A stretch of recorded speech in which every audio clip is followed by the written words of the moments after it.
So here we are at the enhancement. So I've assumed you've got your tiny database going and you've already learned how to add. And by now you're probably working with the database that already has a few locations in it, right?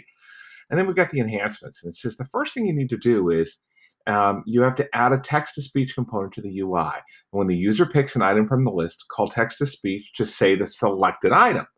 So if I pick, on mine, I have Disney World and I have City Field and all that, right? So if I pick Disney World, it should say Disney World. If I pick Connecticut State Capitol, it should say the Connecticut State Capitol, right? So it's telling me that I have to pick what does it tell me?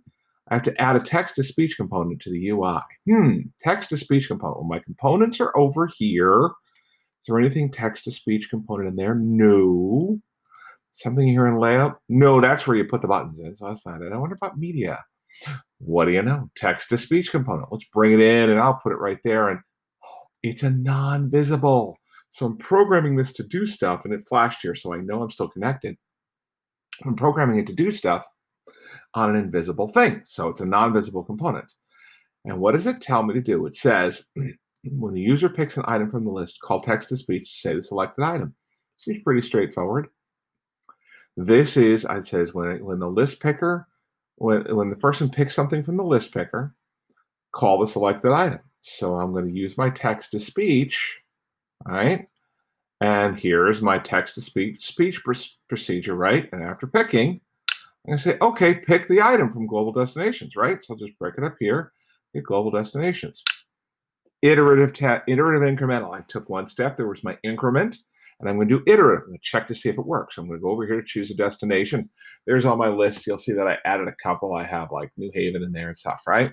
So I'm going to pick second to last one on my list is Orlando. Connecticut State Capitol, City Field, Disney World, Orlando, New Haven. I picked Orlando.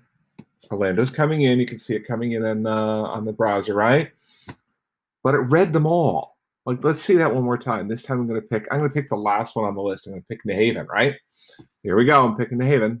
Connecticut State Capitol, City Field, Disney World, Orlando, New Haven.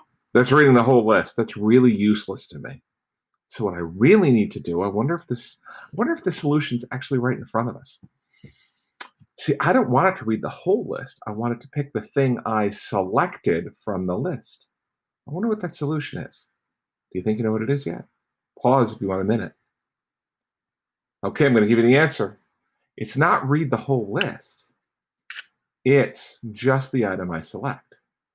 So I'm going to say the list picker destination selection. So read the one I pick, not the whole list. So I'm going to go back to choose a destination. All right, and right there, and I'm going to pick the second one, City Field, because let's go Mets. And I'm wearing my City Field t-shirt, sweatshirt rather. City Field. Oh, and there comes City Field. Have a little connectivity issue, so the map's coming in a little slow. I'm going to go to map type. I'm going to pick roads to make sure that comes in. I go to a destination. Disney World. And it's going to give me Disney World. So that's the idea, okay? So far, so good. It's working. That's the deal. Thanks for watching.